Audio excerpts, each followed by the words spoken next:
Alright guys, I'm still in Tokyo. Check this out. These are some apples. Look at the size of this apple here. It's huge. So I'm going to do a quick taste test for you. Stay tuned. Alright guys, I washed the apple. Let's try to do a quick taste test right now.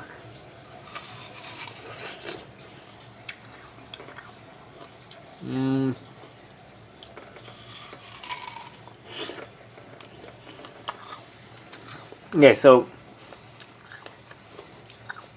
I think it's a Fuji apple, and it's definitely juicy. The skin is a little bit tougher.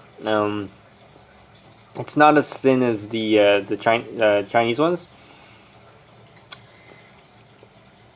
but they're still good. Still juicy. Yeah, definitely check it out, guys. If you have any questions, comments, post them below. Subscribe to the channel, and it is sweet tasting.